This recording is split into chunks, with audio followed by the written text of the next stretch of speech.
leading champion for the civil rights of persons with disabilities.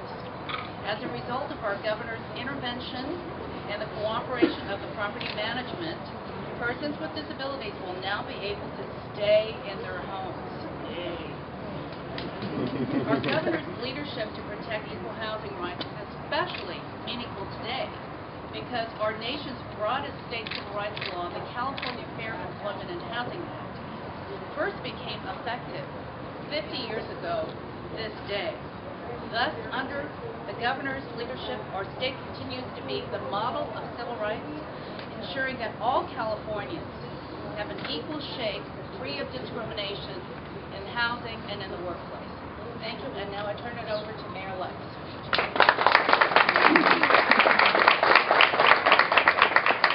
Good morning. As the governor stated, this was not a story that started out with happiness. These people are not just residents of this complex, they're family in our city. They belong to all of us and we belong to them, and it was very heart-wrenching to see this situation. We at the city were trying to work as best as we could to try to help find a solution, but it took an action hero. There's no words to thank the governor for coming to the rescue here.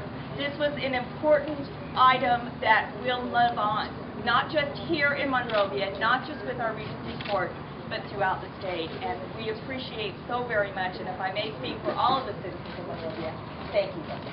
Thank you.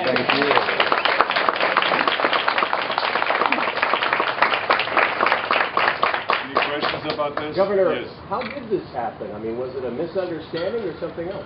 What's your understanding? No, I don't think it was a misunderstanding. I think that the company, there's a new ownership, new management, and they looked at the policy. This is a place for people that I think over 62, if I'm not mistaken, right? They live here, yeah.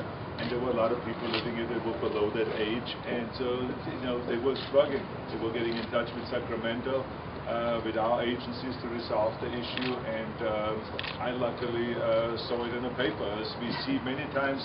Interesting thing about this is, you see that many times we discover problems because of our various different agencies and the people that work in my office.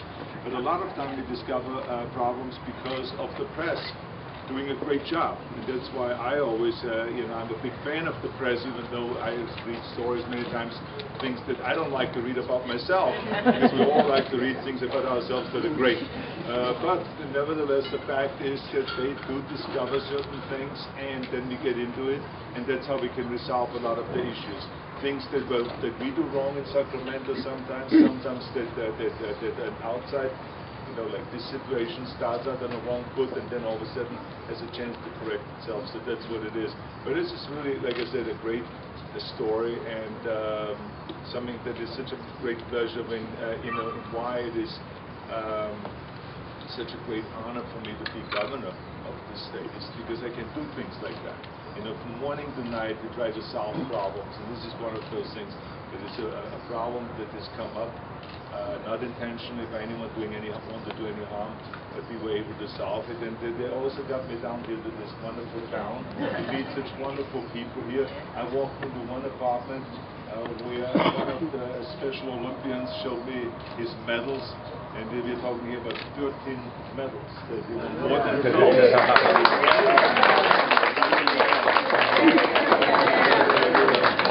from Chile.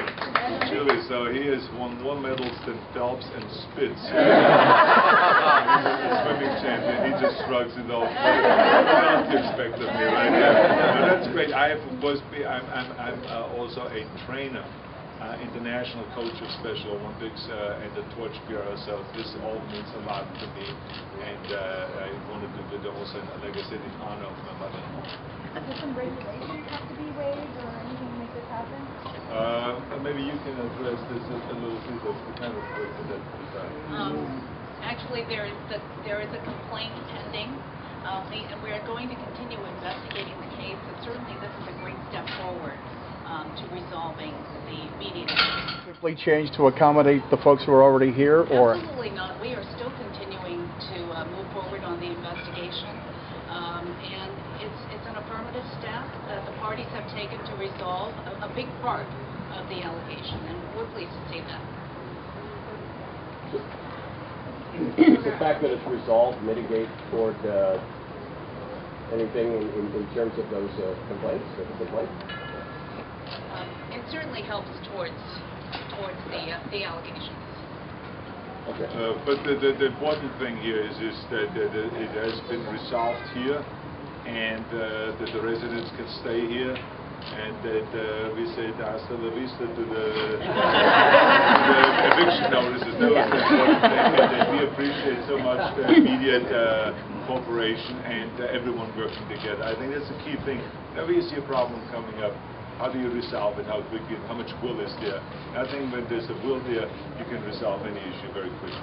Governor, did you actually speak with the owners, and how did that conversation go? Yeah, very good, very well. First, my staff started getting into it, and then the agency started getting into it, and they all worked together, like I said, and it all came together very quickly. And I talked yesterday to the owners and to the managers, and again, it was a very good conversation. This was, and I congratulated them and I thanked them for their quick cooperation. And it was really one of those very positive stories, I have to say. Yes.